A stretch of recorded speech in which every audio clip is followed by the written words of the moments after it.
parte da componente de apresentação deste primeiro painel foi já, de algum modo, aflorada pelo professor António Pedro Costa. Eu apresento de imediato os nossos painelistas, que são a professora Carolina Araújo, da Universidade de Brasília.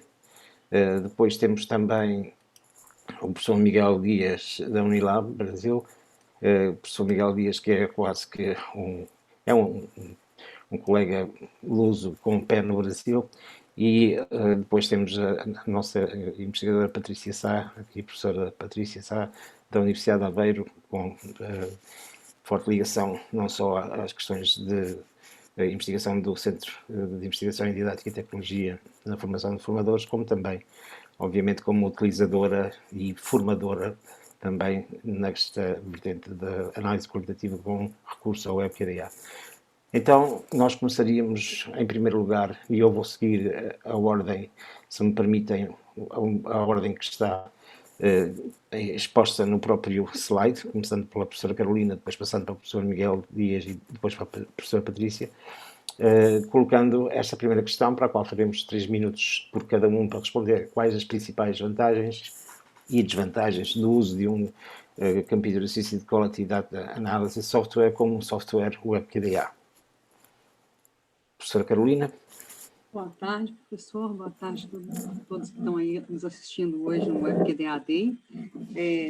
Obrigada por essa oportunidade de falar desse software que facilita tanto o meu trabalho como investigadora. E eu tenho a listar diversas vantagens. O software facilita muito a organização dos dados.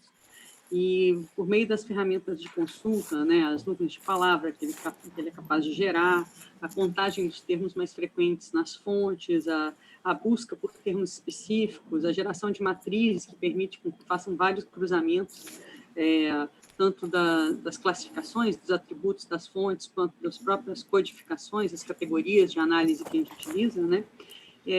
Todas essas ferramentas de consulta, elas geram resultados que facilitam muito o insight para o investigador, né? Então, a gente acaba tendo ideias mais rápidas para a gente poder analisar, apresentar os dados e discuti-los ao longo do trabalho.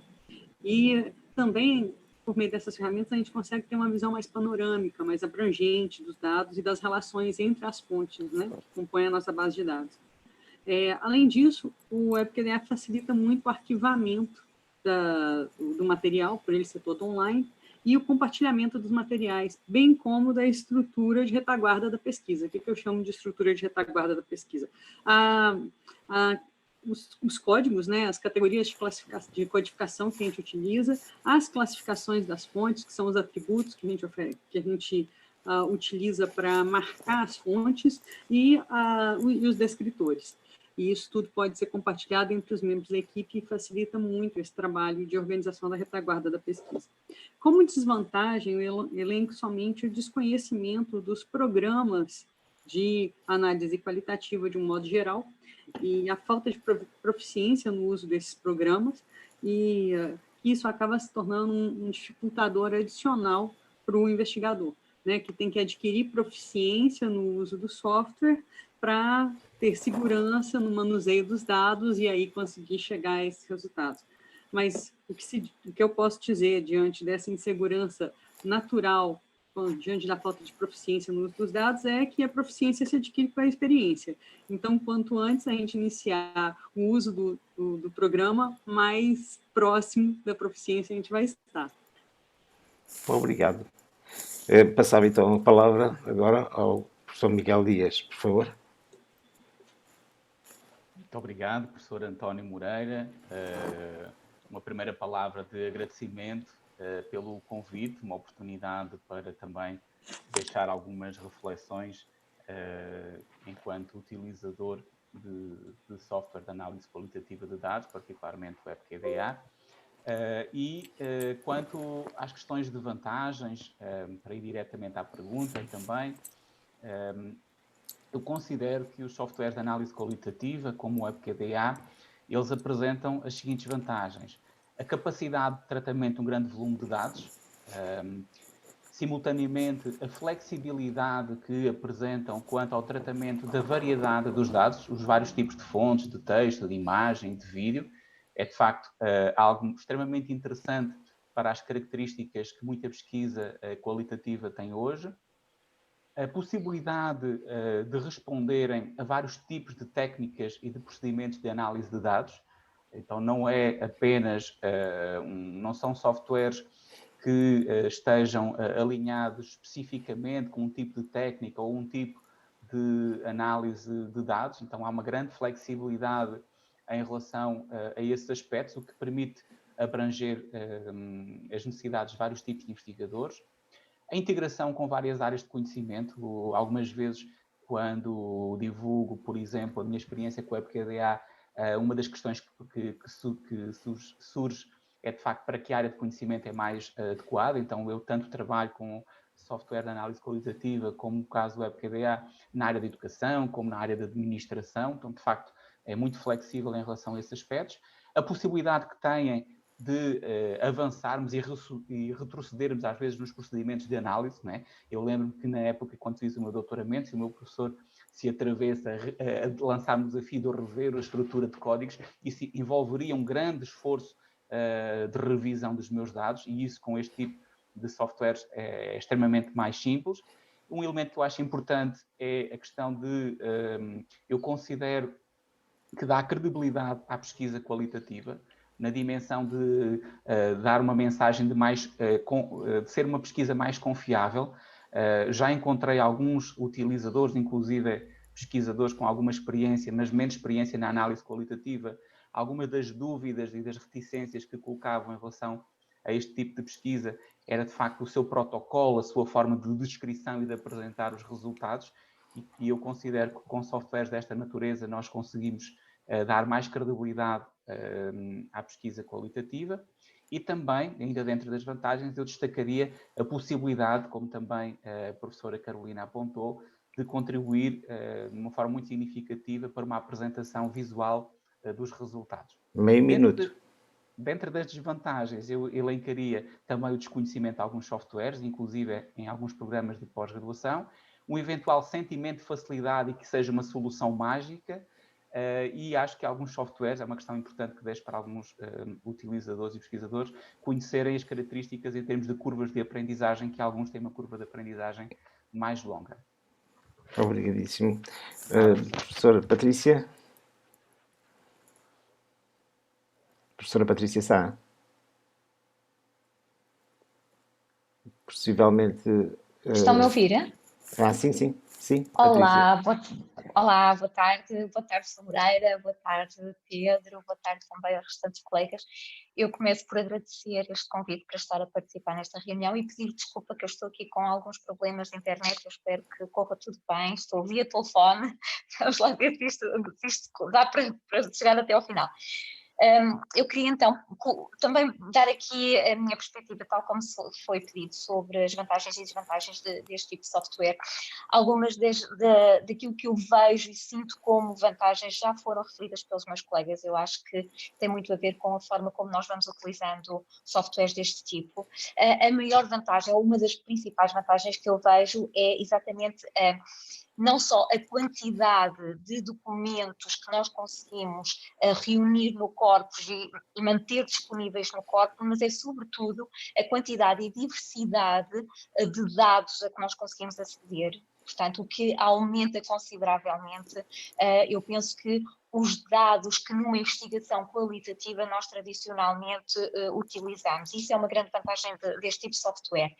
O armazenamento e a partilha organizada e a possibilidade de trabalho colaborativo entre os diferentes elementos na equipa e este trabalho ser simultâneo, ou seja, estarmos todos numa plataforma a trabalhar simultaneamente, é também uma grande vantagem deste tipo de softwares. Depois, eu penso que a estrutura e as ferramentas que este software nos dá permite aumentar a profundidade da análise, isto é, possibilita, sobretudo, através da utilização de matrizes, o questionamento dos dados de uma outra forma, o que eu acho uma grande vantagem do software, porque traz uma maior credibilidade aos resultados e, consequentemente, também uma maior credibilidade à investigação qualitativa, no meu caso, em educação.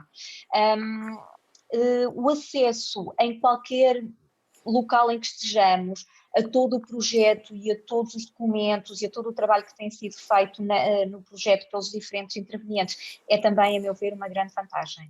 Relativamente às desvantagens na utilização deste tipo de software, eu vejo principalmente duas. Não sei se isto será bem uma desvantagem, mas é sentido como uma desvantagem, que é a necessidade de conhecimento do próprio software.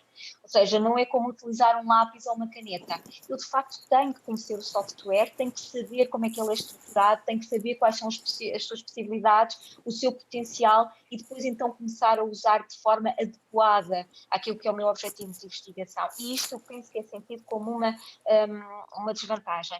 E depois, aqui o professor Miguel Dias também estava a dizer, eu sinto muitas vezes isto quando estamos a trabalhar com alunos de doutoramento, por exemplo, que é a expectativa de que o software faça o nosso trabalho de análise.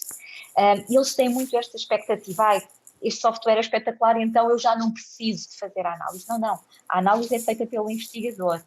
O que o software faz é potenciar a qualidade, a profundidade e a abrangência da análise e a possibilidade de novas relações. Portanto, eu penso que estas são talvez as duas desvantagens, se é que eu posso assim chamá-las, no recurso a um software deste tipo.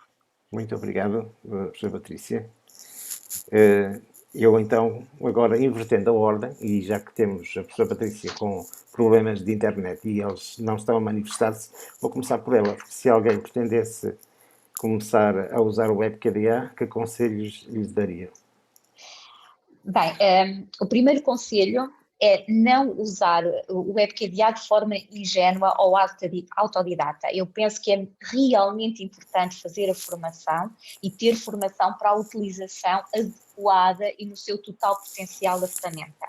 É claro que eu posso explorar de forma autodidata o software, mas é muito importante fazer a formação.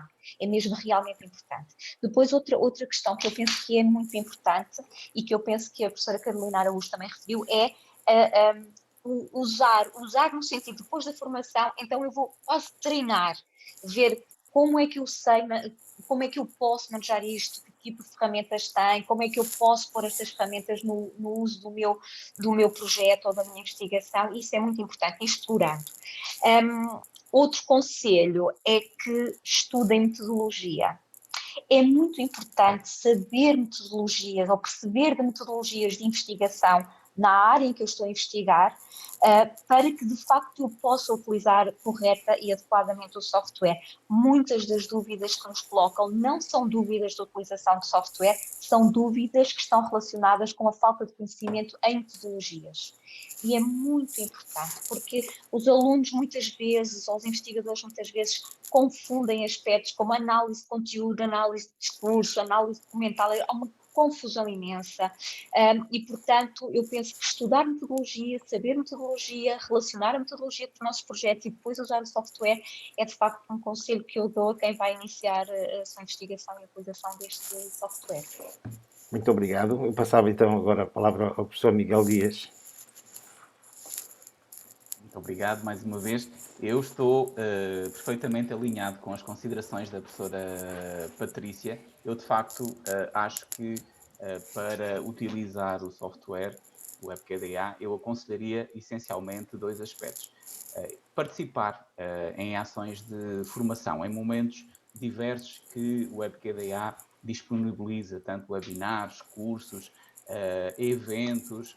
Eu considero, inclusive, face a outros de softwares do tipo, que esse é um valor acrescentado que o WebKDA disponibiliza, uma regular e frequente disponibilização de materiais para a formação e com muitas outras informações que estão disponíveis no site. Então, esse eu acho que é um principal aspecto, até porque, pelo que eu conheço, essa formação é uma formação que vai muito para além do domínio do software. É uma formação que é ministrada por pessoas experientes em metodologias da pesquisa e que podem dar esse apoio que é fundamental na relação entre a tecnologia e a metodologia da pesquisa qualitativa. Então, esse é, sem dúvida, o elemento que eu considero mais importante para recomendar a quem pensa utilizar o WebQDA.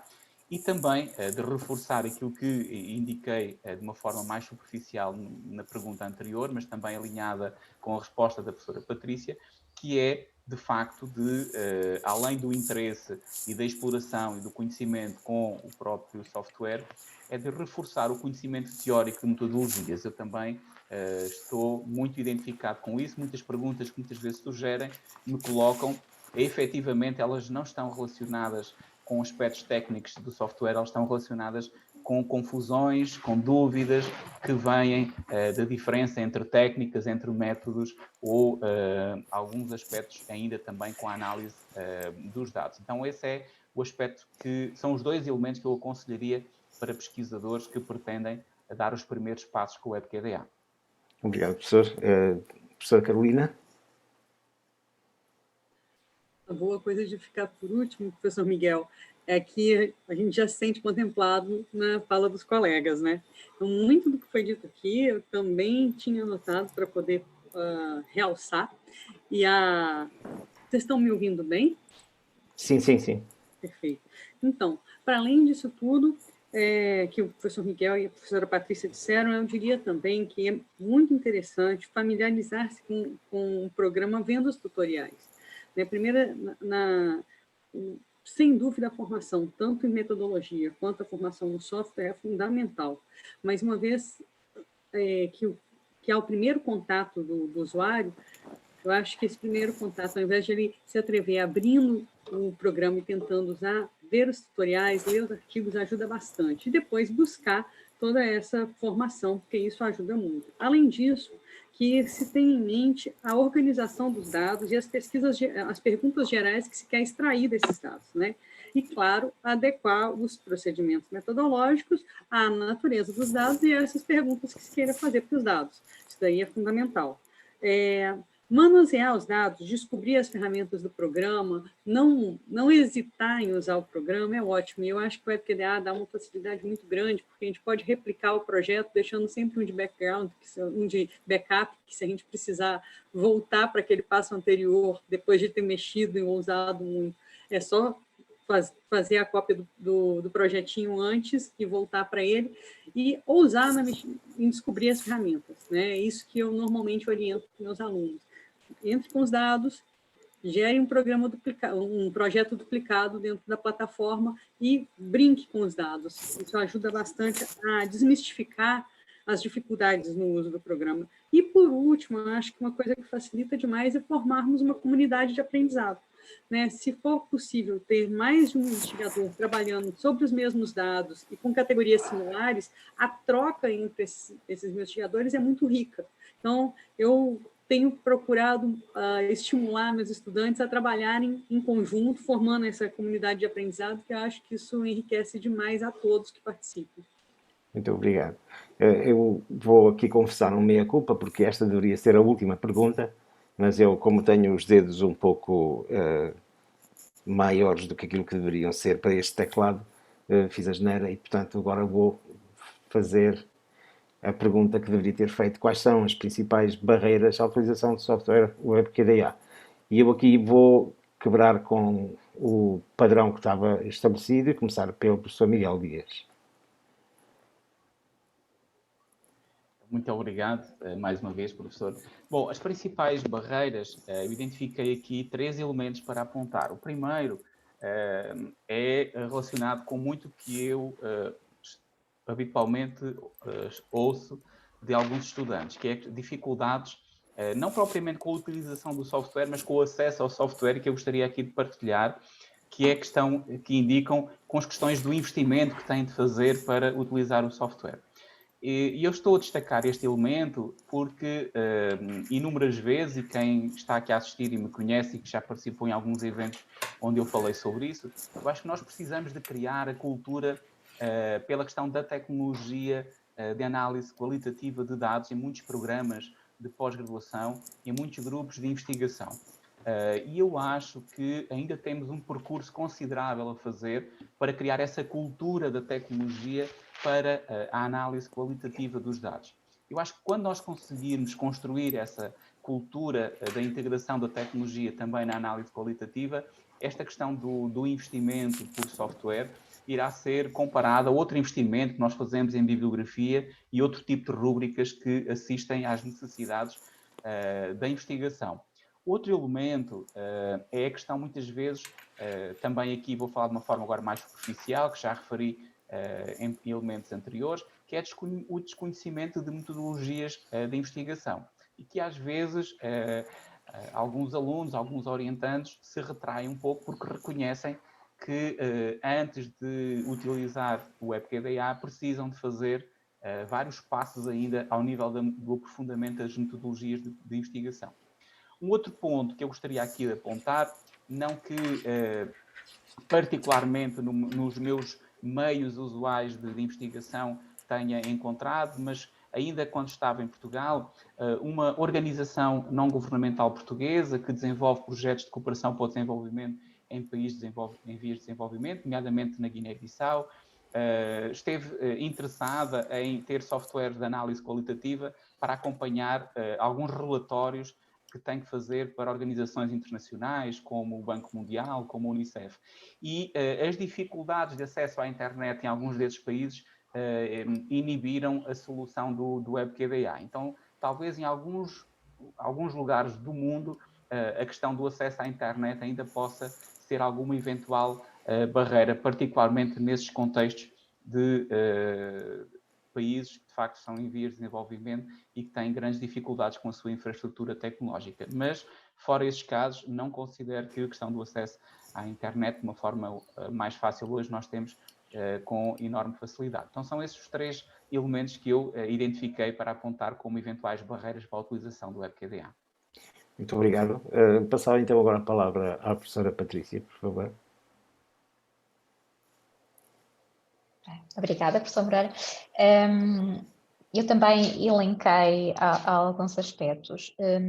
Eu queria dizer, tal como o professor Miguel Dias, que de facto o acesso ser pago, ou seja, nós termos de pagar o acesso ao software, tem sido identificado como os alunos como uma grande desvantagem. Porque ainda consideram de facto que pode ser uma despesa extra, que pode ser evitada porque podem fazer manualmente, enfim. Este é um aspecto que muitas vezes é identificado e falado pelos alunos. Outro aspecto que é, tal como o professor Miguel Dias fez um reforço da necessidade de saber sobre metodologias, e aqui o desconhecimento em metodologias de investigação muitas vezes é uma barreira ao uso do próprio software, e eu queria só partilhar aqui uma situação que aconteceu em que eu estava a fazer parte da equipa, outros colegas investigadores séniores também estavam a fazer parte da equipa, tínhamos um projeto partilhado no WebQDA, em que todos entrávamos simultaneamente e editávamos para poder todos fazer a análise, e portanto eram um conjunto de investigadores séniores com o mesmo projeto, a mesma matriz e o mesmo corpus de análise, e mesmo assim houve uma grande confusão na codificação dos textos e na análise, ou seja, porquê? Porque cada um de nós estava a olhar para aquela análise com um quadro metodológico diferente e, portanto, uns estavam a fazer análise de conteúdos, outros análise documental, outros análise, sei lá, eu já nem sei, análise crítica de discurso. Bem, de tal maneira tivemos que parar e pensar, não, calma, o que nós temos que discutir aqui não é a utilização do software, mas é de facto aquilo que metodologicamente tem que ser feito e o que é que nós queremos perceber. E, portanto, eu acho que aqui mesmo a investigador de experiência e o editar conjuntamente e simultaneamente é uma vantagem, mas tem que ser extremamente bem discutido e clarificado como é que nós vamos trabalhar do ponto de vista metodológico aquele projeto que ali está. E, portanto, queria também só realçar este desconhecimento ou quadro metodológico orientador como uma potencial barreira à utilização de software. Obrigado, professora Patrícia. Então, passo agora o último momento à professora Carolina. Certo. Bom, eu também elenquei algumas aqui e reitero essas barreiras que meus colegas colocaram. a dificuldade de planejamento e organização dos dados a priori muitas vezes dificulta o uso do software, porque o usuário não sabe exatamente o que ele quer extrair dos dados e como que ele vai organizar, e aí ele se perde, sendo que o software ajuda muitíssimo a organizar os dados. O desconhecimento das ferramentas, como já tinha falado antes, e a expectativa de que o software realize a análise, que a professora Patrícia falou, também é uma barreira no sentido de que o usuário pode se decepcionar ao entrar ali e falar, mas eu vou ter que fazer tudo? Sim, nenhum software de análise qualitativa vai fazer a análise por nós, ele vai ser um assistente à análise, vai auxiliar, mas ele jamais vai fazer a análise por nós, né? Nem mesmo na codificação automática ele está fazendo a análise, ele está simplesmente ajudando a mapear as coisas dentro dos dados para que a gente possa fazer a análise. E reiterando um pouquinho o que o professor Miguel colocou, e que também a professora Patrícia mencionou, a questão da aquisição do software, né? Eles falaram ainda dessa falta de cultura de ter que se pagar para o uso de um software qualitativo, e eu agrego a questão de que, no caso do WebQDA, ele sendo todo online, a gente paga para usar o programa no formato de uma prestação de serviço, e não na compra de uma licença como um produto. E isso, no Brasil, alguns projetos, né, alguns financiamentos de pesquisa dificultam a aquisição de uma licença nesse sentido, né, uma licença com tempo determinado de validade. Muitas vezes é mais fácil comprar o software que tem uma licença vitalícia, mesmo que ela fique defasada. Mas, em termos de preço, eu acho o WebQDA muito mais acessível do que vários outros softwares que tem disponível no mercado para a gente trabalhar análise qualitativa, e esse foi um dos motivos que me fez migrar e optar pelo WebQDA quando ele ainda estava lá numa versão anterior, muito mais, menos elaborada do que a gente tem hoje. Então, hoje, com todo o ferramental e todo o desenvolvimento que esse software tem, eu acho que a relação custo-benefício dele é bastante alta, mas é isso, ainda falta uma cultura entre nós, pesquisadores, especialmente da área qualitativa, de pagar pelo uso do software. Né? Muito obrigado. Eu parei já com a partilha e colocava agora à discussão, nomeadamente a quem está a participar, se têm questões a colocar aos nossos membros do painel.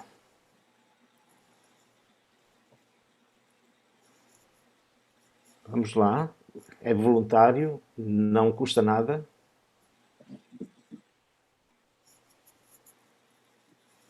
Então, eu teria, já que ninguém coloca questões, eu teria uma outra questão para colocar.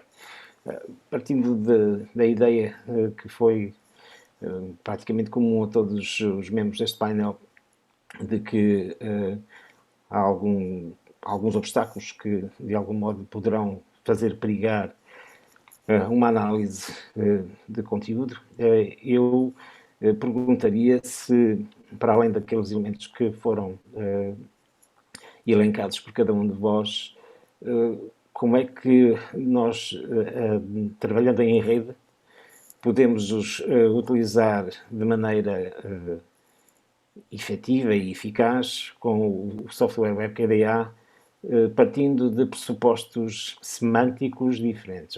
Quero dizer, quando a interpretação que eu faço dos textos ou das imagens ou das próprias questões de investigação, se elas não são questões que foram de algum modo validadas por cada um dos elementos que faz parte do grupo de investigação, como é que eu garanto a fiabilidade de resultados utilizando o software WebQDA?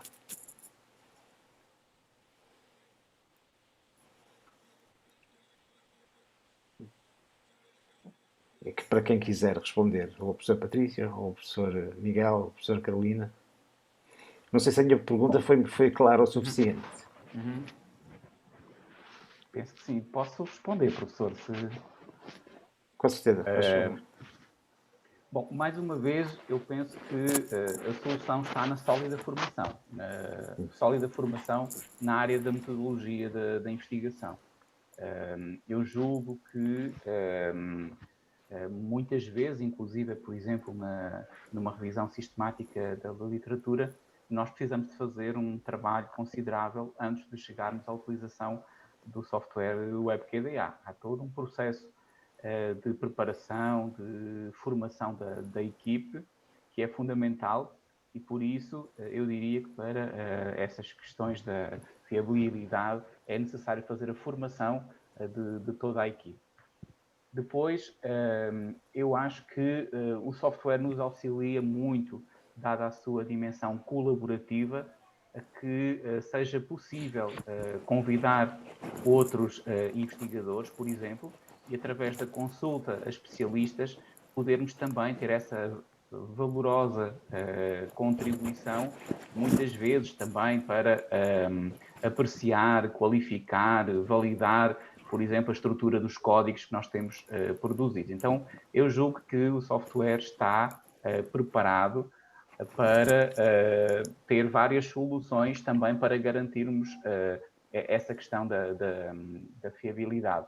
Eu julgo é que, de facto, mais uma vez, nós precisamos de investir no equilíbrio entre o fascínio que muitas vezes existe com a utilização do WebQDA. De facto, quando eu faço pequenos workshops, divulgo ou faço alguma palestra e apresento o WebQDA, o fascínio é muito grande, mas é necessário equilibrar esse fascínio com essa dimensão ou uma visão por muitos jovens pesquisadores da solução mágica, com o equilíbrio e o investimento que tem que fazer na dimensão do domínio teórico das metodologias de investigação.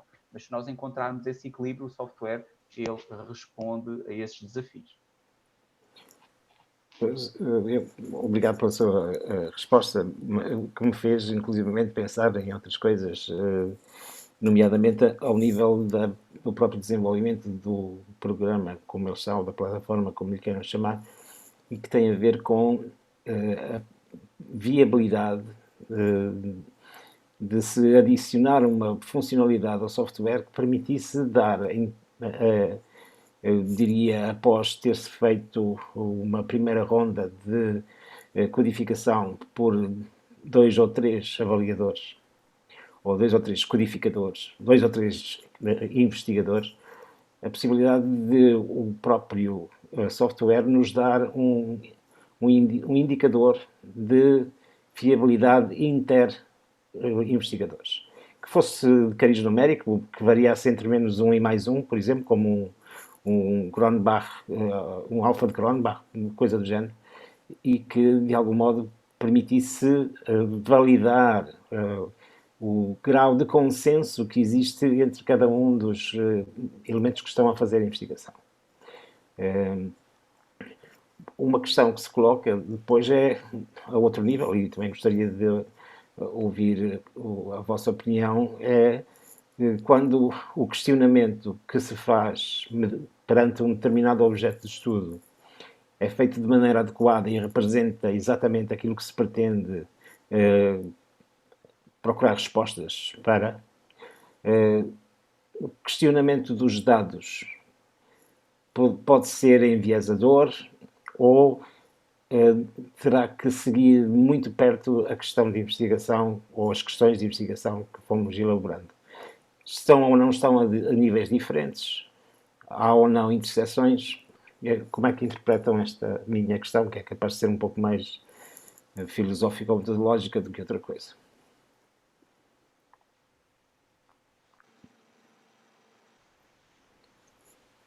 Eu agora esperava que fosse a Patrícia ou a Carolina a responder.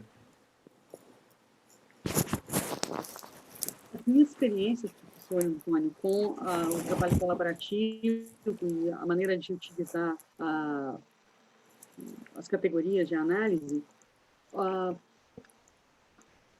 foram restritas à análise de discurso crítica, que é o referencial metodológico que eu utilizo. E o que nós fazíamos era, havendo divergências nas codificações, nós sentávamos em equipe, era uma equipe pequena, e discutíamos até a exaustão para a gente poder chegar num consenso. Mas a gente estava falando de 6 investigadores. Então, em momento algum, eu pensei nessa necessidade de algo que pudesse evidenciar, ou de uma maneira estatística, como um coeficiente, como o senhor mesmo colocou, uma discrepância de codificação, né? Por isso eu não me sinto muito apta a respondê-lo. Não sei se a professora Patrícia teria aí alguma experiência que agregaria mais nisso aí. Só para interromper, a professora Sim, Patrícia ficou sem acesso à tá, net. então, nesse caso, eu agradecia à professora Carolina quando a professora Patrícia entrar, eventualmente poderemos voltar a este assunto. De qualquer modo, há uma pergunta no fórum que é dirigida exatamente à professora Patrícia, à professora Carolina, peço imensa desculpa, que diz o seguinte: bom dia, sou Fernanda de Goiânia, Brasil. Professora Carolina, explique melhor o que está chamando de retaguarda da pesquisa. Retaguarda da pesquisa, a retaguarda da análise é a estrutura de codificação e a estrutura de classificação das fontes que a gente vai aplicar para favorecer, para facilitar a análise, né? Então, o WebQDA nos permite ali criar vários códigos árvore, e ele vai permitir, então, que a gente crie uma estrutura hierárquica entre essas categorias de codificação. E, muitas vezes, partilhar as nossas categorias entre pesquisadores facilita muito o trabalho. Então, quando eu mencionei essa retaguarda de análise, é essa composição estrutural da pesquisa, principalmente no que concerne as categorias e a maneira como essas categorias vinculam-se umas às outras, né? Que, por exemplo, no caso aí, formando uma árvore mesmo de códigos, e das classificações, que são os atributos que a gente vai colocar para identificar as características das fontes que compõem o nosso banco de dados. Né? Então, isso que eu estou chamando de retaguarda de pesquisa. Ficou claro, Fernanda?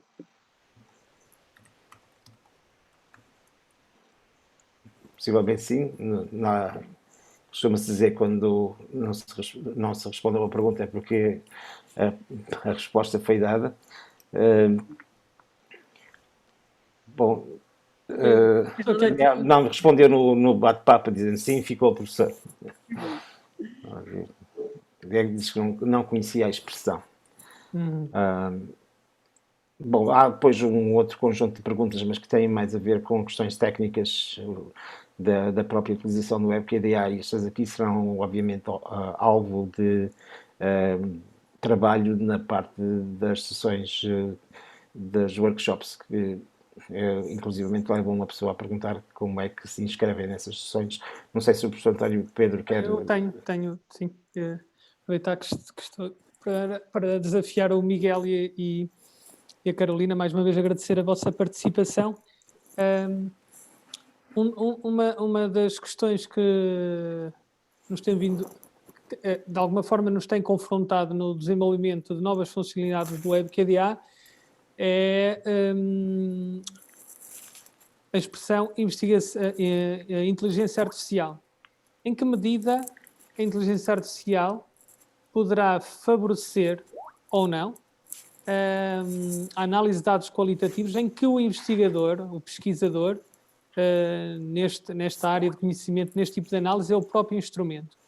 Em que medida ela poderá beneficiar ou poderá ser algo que não seja assim tão benéfico? Não sei se foi claro, porque como é algo que se escuta todos os dias, a inteligência artificial, estamos cada vez mais as ferramentas, como a WebQDA, a tentar trabalhar volume de dados, que isso nunca foi algo que fosse um problema, porque a investigação qualitativa aprofunda a análise e não tem essa pretensão de volume de dados, mas em que medida é que isto poderá desvirtuar um pouco os princípios ou aquelas linhas que nós conhecemos na análise de dados qualitativos?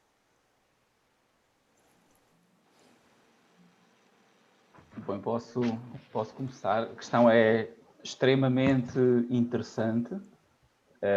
Eu confesso duas coisas. A primeira é que, enquanto utilizador do WebQDA, enquanto alguém que não só utiliza o WebQDA para o desenvolvimento das minhas próprias investigações, mas muitas vezes para acompanhar investigações de alguns dos meus orientandos, a questão da inteligência artificial não tem estado nas minhas reflexões e nas minhas prioridades vocacionada, por exemplo, para o software de análise qualitativa de dados.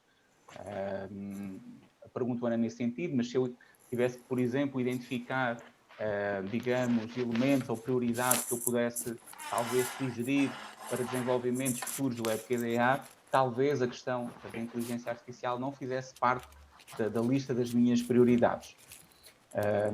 De qualquer das formas, tentando responder à pergunta, António Pedro, eu acho que seria interessante, mas eu estou agora, e a pergunta foi colocada há instantes, não é? A pensar também em todo o processo de desenvolvimento, no sentido de, por exemplo, o software fazer, traçar, talvez o que é o meu perfil enquanto investigador dentro do software, e de facto há múltiplas variáveis que influenciam, muitas vezes na mesma área de conhecimento, eu a tomar para a mesma área de conhecimento, para objetos de pesquisa muito semelhantes, às vezes caminhos completamente diferentes. Então, eu acho interessante, mas eu acho um desafio muito considerável. Eu não domino essas áreas de desenvolvimento, mas parece-me que, dada a natureza da investigação qualitativa, há múltiplos caminhos que nós muitas vezes seguimos em contextos que parecem ser iguais e que não são iguais. Então, acho que é um desafio muito, muito interessante, muito grande, mas parece-me que, por exemplo, nas situações em que eu muitas vezes trabalho muito questões de tecnologia na educação. Então, às vezes, parece que os projetos são iguais e depois acabam utilizando as mesmas técnicas, às vezes instrumentos que são os mesmos instrumentos, e há decisões que são sempre diferentes. Mas eu acho interessante, e essa é uma das questões que eu vejo e que acompanho com algum interesse, que é o esforço da equipa da WebKDA em se aproximar e acompanhar aquilo que é sempre mais desafiante e que está a acontecer na tecnologia, particularmente na tecnologia voltada para a investigação. Posso só colocar mais uma questão? Desculpa. Sim, professora Carolina, faz favor. Se você puder complementar, então, Miguel, eu também diria isso. Eu não trabalho com Big Data e também não sou muito proficiente em tecnologia. Mas uma coisa que poderia auxiliar muito o trabalho seria uma importação automática de metadados das fontes. Então, se, por exemplo, nós conseguíssemos trazer postagem de redes sociais ou mesmo fontes de portais de mídia tradicional, que ao trazer essa importação, né, ou fazer essa importação para dentro da plataforma do WebQDA, a gente já pudesse selecionar quais metadados marcassem a fonte para a gente fazer compor ali a nossa base de dados. E dentro do meu universo de pesquisa, assim, dentro dos tipos de pesquisa que eu venho desenvolvendo ultimamente, esse seria uma ferramenta que me ajudaria bastante. Mas eu não sou uma pessoa muito tecnológica para poder falar das outras potencialidades disso, da inteligência artificial. Eu acho que a própria codificação automática que vocês estão propondo, que eu ainda não tive a oportunidade de conhecer em profundidade, pode estar baseada em algumas funcionalidades da ferramenta da inteligência artificial que eu vou vir a descobrir e que vai incrementar muito o meu trabalho, mas por hora não sei. Obrigado. Eu ia voltar novamente à questão do carregamento de dados, nomeadamente quando eles são de cariz textual, para o WebQDA. A mim faz-me alguma confusão eu dar de barato que aquilo que está transcrito está bem transcrito. Ou seja, se eu fiz uma audição de um áudio ou mesmo de um vídeo e fiz a pontuação que eu considerei ser correta, poderá não ser a mesma pontuação que outra pessoa que eu tenha a trabalhar comigo, a tentar fazer uma transcrição dos dados, seja idêntica. E, portanto, eu posso, inclusivamente, perder sentido daquilo que são as falas de cada um dos participantes num focus group, por exemplo. Como é que nós reparamos essa dificuldade sem antes termos uma boa preparação de quem faz as próprias transcrições? E garantir que somos constantes no modo como a interpretamos.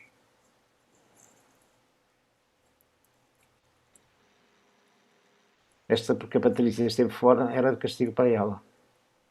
Para a professora Patrícia. Que está com problemas da rede novamente. Não, eu Ok. conseguem-me ouvir? Claro, sim, sim. Peço imensa desculpa. Eu não sei o que é que se passa aqui na universidade, mas Não, isto tem sido foi propositado, Patrícia. Eu sei que foi propositado. foi uma fuga, foi uma Foi fuga. uma fuga. Desculpa a todos por isto. Pronto, não sei de facto o que é que acontece aqui, mas isto, Não, eu acho que é algo na universidade, Patrícia, porque eu também estou sempre a cair. e fui para o corredor e tudo. Enfim, pronto, mas professor Moreira, vou ter que lhe pedir. Eu percebi que tem a ver com focus group e que tem a ver com Não tem a ver com a diferença hipotética do modo como em equipa eu faço transcrição de dados áudio para texto, por exemplo, e os exporto depois para o próprio WebKDA, não fazendo uso da gravação áudio, portanto, indo para o texto. Ou seja, já há um filtro de interpretação quando eu faço transcrição. Eu quero saber como é que se contorna esse problema. Isso tem sido uma questão que em alguns projetos tem sido debatida, porque realmente, até porque muitas vezes as entrevistas são audiogravadas apenas, e é prática comum os investigadores transcreverem aquilo que está audiogravado e depois analisarem o conteúdo da transcrição. E aí, tal como o professor Moreira está a dizer, já acontece essa interpretação de quem fez a transcrição. Se é o próprio investigador a fazer a transcrição e se o próprio investigador também já participou ou também esteve ativamente envolvido na concepção da matriz, eu penso que aí já é uma forma de contornar um pouco essa questão. Mas, na verdade, as equipas de investigação muitas vezes distribuem tarefas e isso acontece muitas vezes. Portanto, quem faz a transcrição já tem um crivo, já tem uma interpretação e depois quem vai ler o conteúdo da transcrição pode nem sequer ter ouvido a entrevista e nem realizado a entrevista. E isso é um problema que eu acho que quando se está a trabalhar a equipa de investigação tem que ser considerado inicialmente. Como é que vamos proceder? Porque ou se utiliza a audiogravação, e é possível utilizar a audiogravação no WebKDA, e portanto não se faz a transcrição e não se faz análise de conteúdo ao documento que resulta da transcrição, ou então em grupo tem-se combinar uma estratégia de contornar essa limitação, porque os investigadores que estão num projeto podem não estar todos envolvidos na mesma tarefa, e portanto estar um a fazer a matriz, o outro a fazer a entrevista, o outro a transcrição e outro a análise de conteúdo. Mas eu penso que a utilização direta de fecheiros áudio, em algumas situações, para mim e para nós, tem resultado. Obrigado. Eu não sei se o professor António Pedro Costa tem alguma questão a colocar. Vejo que não há mais Sim, eu posso perguntas. colocar, visto que temos ainda 10 minutos e tem isto que eu vou partilhar é da minha experiência, não fiz nenhum estudo e por isso quem estiver aqui como orientadora pode enviar-me uma mensagem diretamente para mim se eu estiver errado. De que forma um orientando, um doutorando, um mestrando pode orientar o orientador no uso de um software como a WebKDA? Muitas das barreiras que me têm chegado de utilizadores partem de tive casos de projetos que acompanhei de investigadores que os orientadores sugeriam o não uso de software. Ou seja, estamos a falar aqui em algo que estamos a falar em competências, não é? Competências do uso de software. Muitas vezes o orientador não tem essas competências e a primeira forma de não se transmitir isso para o orientando é dizer que ele não precisa de software. De que forma é que se pode sensibilizar, se há forma, sensibilizar estas mudanças de prática, não é? Porque tive duas situações que me aconteceram, foi à rebelia do orientador, alguém quis. Raramente são os casos em que o orientador diz, olha, eu não conheço esta área, não sei usar software, encontra alguém que ajude. Raramente isto acontece. De que forma é que se pode mudar esta forma de pensar de maior parte dos orientadores? Eu estou a afirmar a maior parte dos orientadores, como disse, isto não é nenhum estudo, é de 10 anos de acompanhamento e prática de projetos no WebKDA, ok? Obrigado. Alguma pergunta mais? Posso complementar a colocação do professor António Pedro? Com certeza, com certeza. António Pedro, eu subscrevo também essas pontuações e essas preocupações. Inclusive, não apenas, muitas vezes, de alguns orientadores, mas também de alguns membros de alguns júris de mestrado e de doutoramento.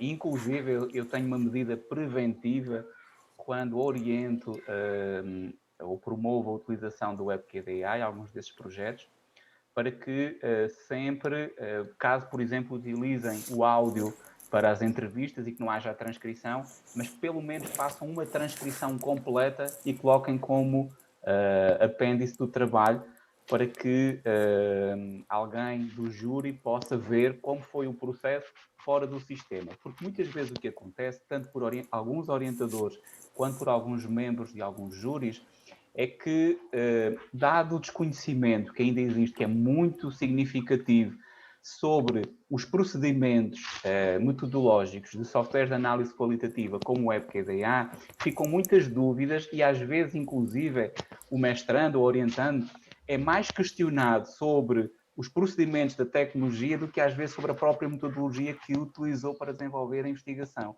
Então, ele vê-se, muitas vezes, a ter que defender a importância da tecnologia no momento do seu júri, face a um contexto que é de facto desconhecimento.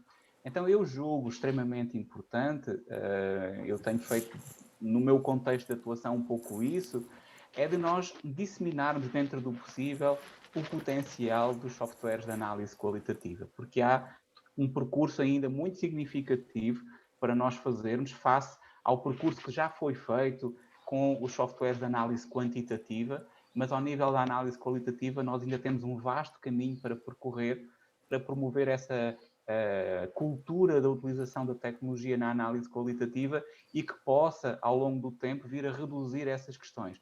E, efetivamente, muitas vezes existe. Eu já tenho, inclusive, situações que fui convidado como co-orientador para ajudar, essencialmente, na parte metodológica, quando há um grande volume de dados qualitativos. E dado a experiência que eu tenho e conhecimento na utilização do WebQDA, já é frequente eu ser convidado para alguns casos para fazer nesse sentido. E eu sinto que muitas vezes preciso de encontrar também momentos com o orientador principal para lhe dar uma pequena visão, um overview global sobre o que é possível fazer com o sistema. E isso eu acho que vai contaminando, no bom sentido, esta dimensão que nós temos para fazer. Mas, de facto, só dar estes relatos que acontecem não só na orientação, mas muitas vezes eu já fui confrontado em casos em próprios júris de mestrado e de doutoramento. Obrigado, professor Miguel. Não sei se a Patrícia gostaria de dizer alguma coisa, acrescentar algo a esta questão. Ainda temos uns 6 minutinhos. Não é complementar, é quase reforçar o que estava o professor Miguel Dias a dizer, que muitas vezes há, por parte também de quem está a orientar trabalhos de investigação, um desconhecimento do software e do seu potencial. E esta discussão, que é a discussão de como é que fez isso no software, como é que assegurou os procedimentos metodológicos através do software, é também uma discussão que se tem, muitas vezes, não tanto com os doutorandos, mas mais até entre pares. Agora, eu não sei como é que nós podemos sensibilizar ou converter os pares na utilização de software, não sei como é que isso se faz. Eu penso que é evidente, ou tem sido evidente, que a utilização de software traz aquelas vantagens todas que falámos inicialmente e que, de facto, a profundidade da análise, a validade da análise, a credibilidade da análise é muito maior, está assegurada. Mas não sei como. Agora, acho que trabalhar colaborativamente com equipas ou com grupos de investigadores que não tenham só investigadores em formação, mas tenham também investigadores séniores que não utilizem software, mas que nestas equipas e nestes grupos comecem a fazer uma aproximação, é uma forma interessante de poder, sei lá, alargar a utilização de software entre pares também. Muito obrigado, Patrícia. Agora passava a palavra à professora Carolina. Uma das estratégias que eu tenho usado nesse sentido, quando também trabalho em co-orientação com um professor que não usa o software ou que se afasta um pouquinho das minhas opções metodológicas, é estimular o investigador, o estudante, a descrever detalhadamente o processo. E isso dá uma segurança ao orientador que não conhece todo o processo e permite a ele inserir ali o seu olhar e algumas informações sem ter que necessariamente manusear o software. Então, isso me aconteceu em 2 ocasiões, especificamente. Eu pedi que o estudante detalhasse o passo a passo do que ele fez, detalhando tanto as opções metodológicas, quanto detalhando também os procedimentos no uso do software, e levando isso de maneira bem elaborada, bem detalhada para o orientador, para que ele pudesse colocar o seu olhar e colocar ali as suas sugestões. Assim, criava-se um elo de maior confiança no software, porque não ficava aquela coisa mística de onde a gente coloca os dados e que saem algumas ideias, algumas sugestões, algumas análises, e permitia-se fazer um alinhavo mais, né, um alinhamento mais preciso entre o que o software pode oferecer e o que é a opção de procedimento metodológico mesmo, metodologia que o orientador gostaria para aquele trabalho. Só para terminar e ter também uma ideia de que o painel pensa, consideram que os métodos qualitativos continuam a ser o patinho feio da investigação em geral? Na minha área, não. Eu percebo que tem ganhado cada vez mais espaço e que tem se ganhado mais legitimidade também. Sr. Miguel, qual? Eu, como equilibro a minha atividade de investigação entre a educação e a administração, eu considero que o caminho na educação já está mais percorrido e, por exemplo, em algumas áreas da administração, principalmente na área da administração pública, ainda podemos fazer muito mais. E não colocaria como patinho feio, mas como uma grande necessidade de divulgarmos estas formas de abordagem. Sim, considero. Obrigado. Patrícia. Sim, eu investigo em educação e trabalho em educação, portanto, as investigações são maioritariamente qualitativas e, portanto, não, na minha área não vejo que seja patinho feio.